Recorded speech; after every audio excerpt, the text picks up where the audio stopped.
नमस्कार एंड जय हिंद। स्वागत है आप सबका मैथ्स की एक और शानदार वीडियो में। बेटा अब तक आप लोगों ने एक्सरसाइज 7.7 तक कंप्लीट कर लिया है। अब हमारी वैसे तो 7.8 की बारी थी, लेकिन वो वाली एक्सरसाइज सिलेबस से आउट हो गई है, तो हम 7.9 करेंगे। लेकिन 7.9 एक्सरसाइज को करने से पहले आप लोगों को एक चीज़ जगह जगह दिखाई पड़ रही होगी कि आप इनडेफिनेट या डेफिनेट इंटीग्रल्स कैलकुलेट करिए। एक्सरसाइज 7.7 तक जितने भी इंटीग्रेशंस आपने करे हैं अब तक सॉल्व, वो सब कैसे थे? इनडेफिनिट इंटीग्रल्स थे। लेकिन अब जो आएंगे वो क्या आएंगे? आपके डेफिनिट या डिफाइनाइट इंटीग्रल्स हमें कैलकुलेट करने हैं। तो हम एक पहले हल्का सा इंट्रोडक्शन समझते हैं कि डिफाइनाइट क्या होते हैं और इनडेफिनिट क्या होते हैं। ठीक, डेफिनिट और इनडेफिनिट इंटीग्रल्स क्या होते हैं, इनमें डिफरेंस क्या है और इनके जो नाम पड़े हैं तो ये क्यों पड़े हैं। ठीक है, हम एक एक चीज़ को आराम से समझते हैं और यहाँ से आप हल्का सा डिफरेंशिएट कर पाओगे इनडेफिनिट इंटीग्रल्स में और डेफिनिट इंटीग्रल्स में। ठीक, शुरू करते हैं।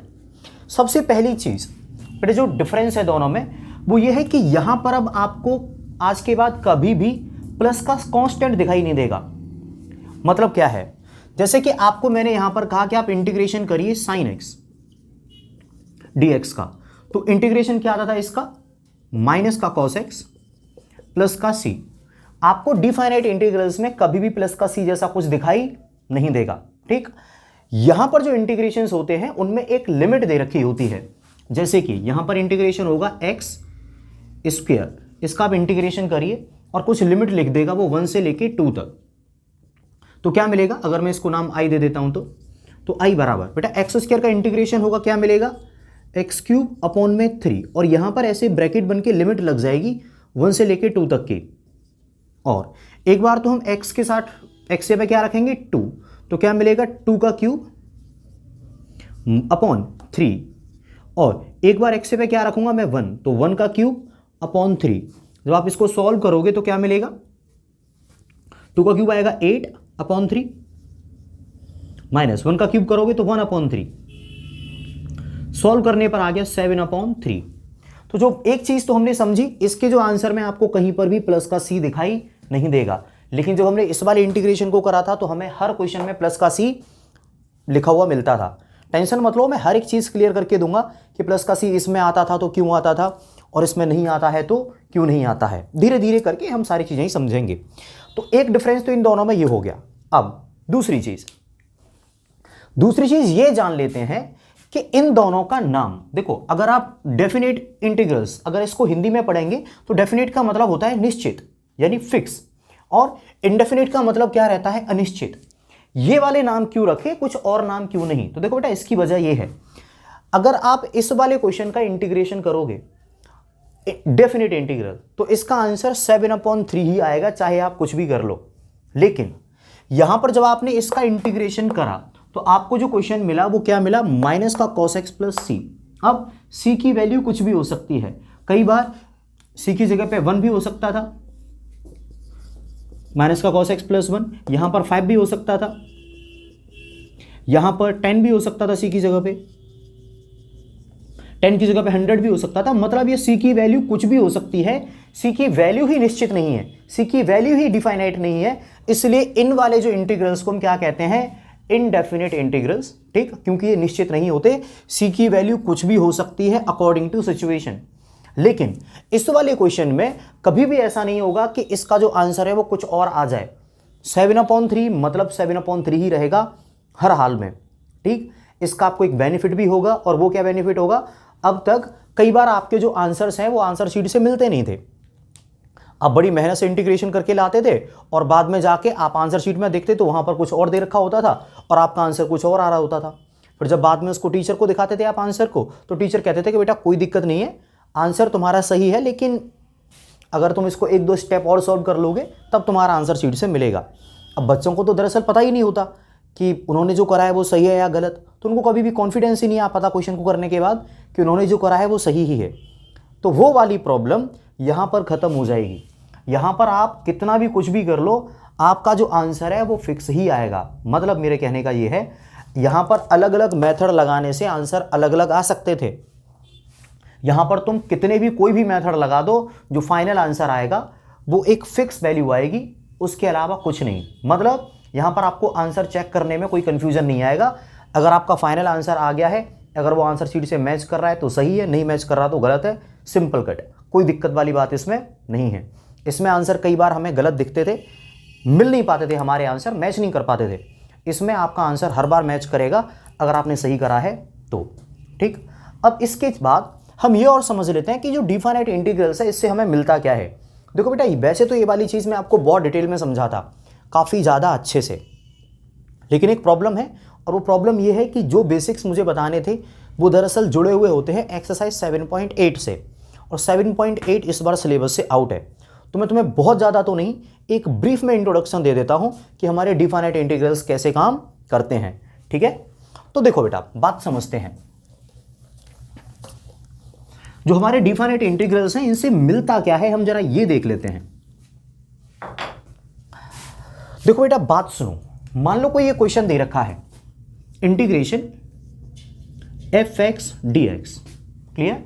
यहां पर लिमिट दे रखी है a से लेके b तक। ठीक, तो मैं ये बताने जा रहा हूं कि इससे मुझे ये तो पता है कि एक न्यूमेरिकल वैल्यू मिलेगी, लेकिन इस न्यूमेरिकल वैल्यू का मतलब क्या होता है ये मैं समझने वाला हूं।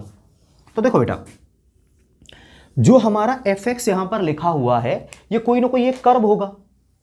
जो हमारा fx लिखा हुआ है ये कोई ना कोई कर्व होगा। मान लो ये कर्व है कुछ ऐसा। अब यहां पर तो है पॉइंट A और यहां पर है पॉइंट B। अब A पर बेटा ऐसे एक लाइन खींच दो और B पर भी आप एक ऐसे लाइन खींच दो, क्लियर।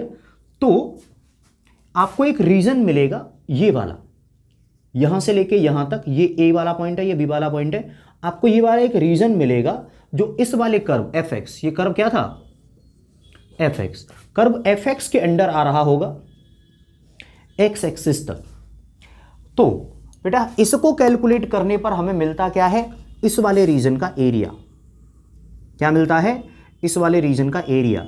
ये वाली चीज वैसे तो एक्सरसाइज 7.8 के साथ ज्यादा क्लियर होती है, लेकिन फिर भी आपको इस वाले टॉपिक को जब हम चैप्टर नंबर 8 कर रहे होंगे अब से 2-3 दिन बाद, वहां पर हम और डीप में समझेंगे कि इसका मतलब क्या है। अभी आप इतना समझ लो कि कोई भी फंक्शन होता है ना fx बराबर, उसका जो ग्राफ होता है उसमें पॉइंट A से पॉइंट B के बीच में जितना भी एरिया उसके अंडर आ रहा होता है, उस एरिया की जो वैल्यू है, उस एरिया की जो न्यूमेरिकल वैल्यू है, उसको कैलकुलेट कर रहा होता है हमारा ये वाला इंटीग्रेशन। ठीक, इसके डीप कंसेप्ट आपको चैप्टर नंबर 8 के साथ समझ में आएंगे, टेंशन मत लो। तो अब ये तो हमें एक हल्का सा आइडिया मिल गया कि जब हम इंटीग्रेशन को सॉल्व कर रहे होते हैं तो हमें मिलता क्या है। ठीक है, अब हम ये और जान लेते हैं कि हमें कोई भी डिफाइनाइट इंटीग्रल सॉल्व कैसे करना है, किन स्टेप्स की मदद से करना है। मैं 1-2 क्वेश्चंस आपको करके बता देता हूं और साथ में ये भी बता देता हूं कि एनसीईआरटी में उन्होंने किस तरीके से करने के लिए बोला है। ठीक है,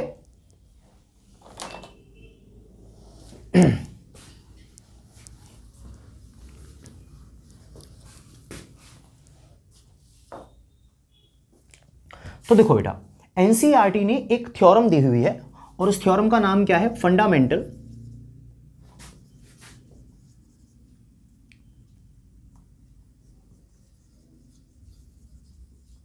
थ्योरम ऑफ कैलकुलस।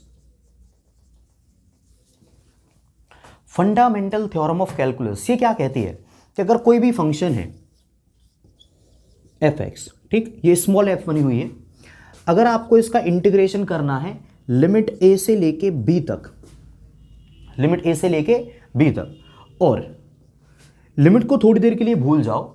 मान लो कि जो fx है, स्मॉल fx, स्मॉल f है और ये फिर x, अगर इसका इंटीग्रेशन क्या आता है कैपिटल F x, तो आप इस वाले फंक्शन का इंटीग्रेशन करो fx का और उस पे लगा दो लिमिट a से लेके b तक की। बात को समझो, अगर आपको इंटीग्रेशन करना है a से b तक fx dx, तो आपको करना क्या है, लिमिट को थोड़ी देर के लिए भूल जाओ और इंटीग्रेशन कर लो स्मॉल fx का, और मान लो स्मॉल fx का इंटीग्रेशन क्या आया, कैपिटल fx। ठीक, यहां पर जो लिमिट लगी थी ना a से लेके b तक, उनको क्या करो, उस पर एक ब्रैकेट लगाओ और फिर a से लेके b तक की लिमिट इस तरीके से लगा दो।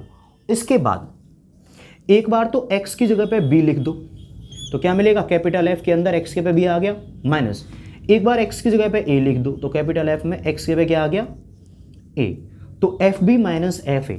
अगर आप इसको सिंप्लीफाई कर लेते हो तो आपको इस वाले फंक्शन की क्या मिल जाएगी, वैल्यू मिल जाएगी, या फिर हम कहें तो डिफाइनाइट इंटीग्रल आप कैलकुलेट कर लोगे। समझा देता हूं, एक एग्जाम्पल लेके टेंशन मत लो। मान लो एक फंक्शन दे रखा है हमें, एफ एक्स की जगह मान लो मैंने लिख लिया सिंपल एक्स ही ले लिया। क्या लिख लिया? एक्स। और मुझे इसका क्या करना है? इंटीग्रेशन करना है, इंटीग्रेशन डी एक्स। लिमिट लिख दी मान लो मैंने 2 से लेके 3 तक। लिमिट क्या लिख दी? 2 से लेके 3 तक। तो देखो सबसे पहले तो मैं क्या करूंगा, 2 और 3 को भूल जाऊंगा और x का कर दूंगा इंटीग्रेशन। तो x का इंटीग्रेशन क्या मिलेगा? x² upon 2। ठीक, अब इसका इंटीग्रेशन आ गया। अब इस पे लगा दूंगा एक ब्रैकेट। ब्रैकेट के बाद यहां पर आ जाएगी हमारी लोअर लिमिट, ऊपर आ जाएगी हमारी अपर लिमिट। ठीक है, यहां पर 2 से 3 थी, मैंने यहां पर 2 से 3 लिख दी। इसके बाद बेटा एक बार तो x के बाद 3 लिख दो, तो 3 का स्क्वायर अपॉन में 2 तो कांस्टेंट है ऐसे ही रहेगा, माइनस एक बार x की जगह पे क्या लिख दो? 2 रख दो, तो 2 का स्क्वायर अपॉन 2। सिंप्लीफाई करते हैं तो 3 का स्क्वायर 9/4 और 2 का स्क्वायर 4/4। तो यहां से मिला 9/4, यहां से मिला 4/4। जब 9/4 से 4/4 घटाया तो हमें कितना मिला? 5/4। ये हमारा फाइनल आंसर है जब हमने इसका इंटीग्रेशन करा तो। ठीक है, हो सकता है अभी आपको पूरी तरीके से क्लियर नहीं हुई वो चीज़ें, लेकिन आपको टेंशन लेने की ज़रूरत नहीं है। हम एक्सरसाइज पे चलते हैं, एक्सरसाइज 7.9। वहाँ पर आपको हर एक चीज़ क्रिस्टल क्लियर होगी। ठीक है, यहाँ पर मैंने हल्की सी चीज़ें समझाई हैं, असली बात मेरा तभी समझ में आएगी जब हम एक्सरसाइज को कर रहे होंगे।